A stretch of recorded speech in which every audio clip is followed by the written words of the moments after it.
সাদা স্রাব কি, পিরিয়ডসের আগে বা পরে এই সাদা স্রাব হওয়ার কারণ কি কি হতে পারে।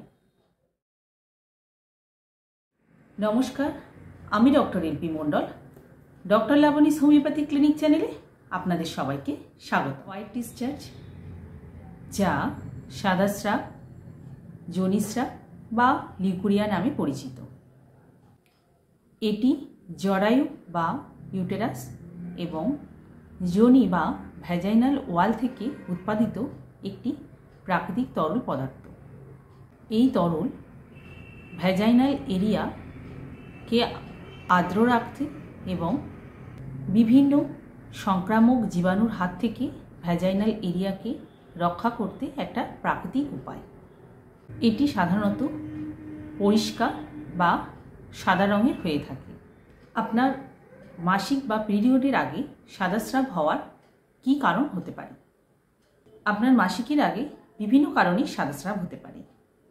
মাসিক চক্রের আগে লিউকোরিয়া হওয়া একটা স্বাভাবিক ব্যাপার। এই স্রাবের দ্বারা ভ্যাজাইনা পরিষ্কারের সাথে মৃত কোষগুলো এবং ব্যাকটেরিয়াকে অপসারণ করে নিজেই নিজ স্বাস্থ্য বজায় রাখে। এই যোনিস্রাব সাধারণত সামান্য আঠালো এবং সাদা রঙের হয়ে থাকে। দ্বিতীয় কারণটি হল ইস্ট ইনফেকশন। সাদা, পুরু, মাসিক চক্রের আগে বা পরে বা সারা মাসের বিভিন্ন সময়ে লিউকোরিয়া হওয়ার একটা স্বাভাবিক কারণ হল ছত্রাক সংক্রমণ, যাকে ক্যান্ডিডিয়াসিস বলা হয়। এই ইনফেকশানের বিভিন্ন লক্ষণগুলির মধ্যে হল ভ্যাজাইনাল এরিয়াতে ইচিং, রেডনেস এবং মাঝে মাঝে সেই জায়গাতে জ্বালা অন্তর্ভুক্ত থাকা। 3 নম্বর কারণটি হল ব্যাকটেরিয়াল ভ্যাজাইনোসিস। এটি একটি ব্যাকটেরিয়া সংক্রমিত রোগ, যার ফলে ভ্যাজাইনাল ডিসচার্জটি সাদা বা হলুদ রঙের হয়ে থাকে এবং তাতে ব্যাড ওডার থাকে। সাদা স্রাব হওয়ার আরও একটি কারণ হল সেক্সুয়াল ট্রান্সমিটেড ইনফেকশনের কারণেও সাদা স্রাব হতে পারে। এছাড়া হরমোন পরিবর্তনের সময়ও সাদা স্রাব হতে পারে, যেমন প্রেগনেন্সির টাইমে, মেনোপজ বা জন্মনিয়ন্ত্রক বড়ি খাওয়ার ফলেও এই সাদা স্রাব দেখা দিতে পারে। এবারে আসি হোমিওপ্যাথিক মেডিসিন।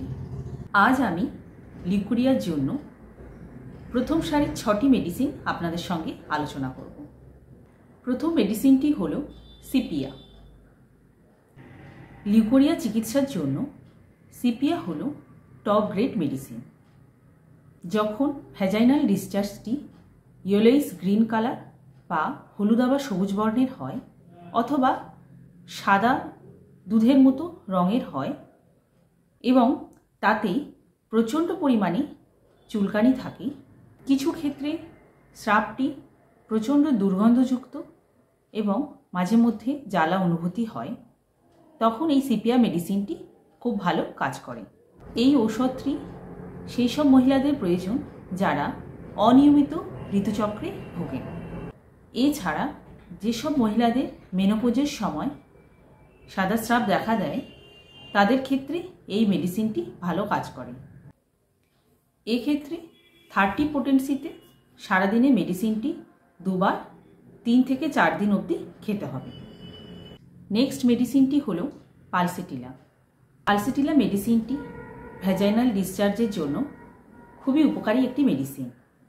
এই রোগীর সাদা স্রাবটি দুধের মতো সাদা রঙের হয় এবং তার সাথে রোগী খুব দুর্বল অনুভব করে। এই রোগীর আরও একটি বিশেষত্ব হল এই রোগীর জল পিপাসা খুবই কম।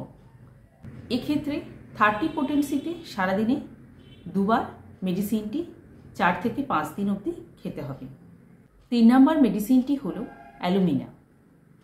অ্যালুমিনা হল আরেকটি কার্যকারী ঔষধ এই ভ্যাজাইনাল ডিসচার্জের জন্য। এই রোগীর সাদা স্রাব একদম স্বচ্ছ জলের মতো হয় এবং প্রচুর পরিমাণে হয়, যা পায়ের গোড়ালি অবধি নেমে আসে। অনেক ক্ষেত্রে ভ্যাজাইনাল এরিয়াতে ইচিং অনুভূত হয়। এক্ষেত্রে 30 পোটেন্সিতে মেডিসিনটি সারাদিনে একবার 5 থেকে 6 দিন অবধি খেতে হবে। 4 নম্বর মেডিসিনটি হলো ক্রিওজোট।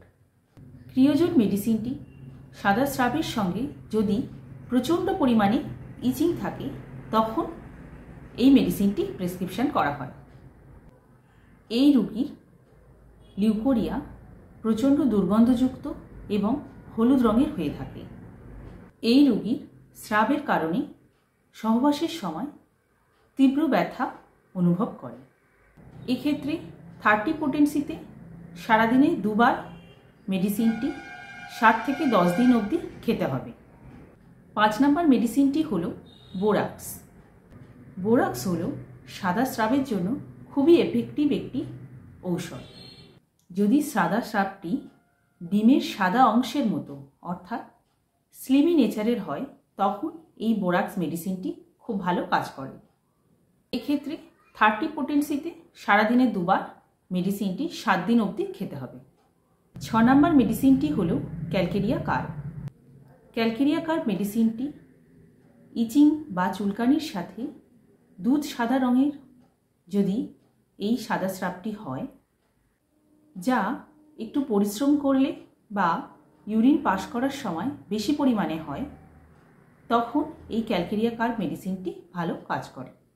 এক্ষেত্রে 30 পোটেন্সিতে সারাদিনে একবার মেডিসিনটি 4 থেকে 5 দিন অবধি খেতে হবে। ওষুধের সাথে সাথে কিছু গুরুত্বপূর্ণ প্রতিকার আপনাকে মেনে চলতে হবে। তার মধ্যে রয়েছে সংক্রমণ প্রতিরোধের জন্য যৌনাঙ্গ পরিষ্কার এবং শুষ্ক রাখা প্রয়োজন, সুতির অন্তর্বাস এবং ঢিলেঢালা পোশাক পরিধান করুন, প্রচুর পরিমাণে জল খান। আজ আমি আপনাদের সঙ্গে যেসব মেডিসিন নিয়ে আলোচনা করলাম সেই সমস্ত মেডিসিনই হোয়াইট ডিসচার্জের উপরে খুবই এফেক্টিভ হোমিওপ্যাথিক মেডিসিন। আপনারা আপনাদের লক্ষণ অনুযায়ী খাবেন, অবশ্যই উপকার পাবেন। আজকের ভিডিওটি এই পর্যন্ত। ভিডিওটি কেমন লাগলো অবশ্যই কমেন্টের মাধ্যমে আমাকে জানাবেন।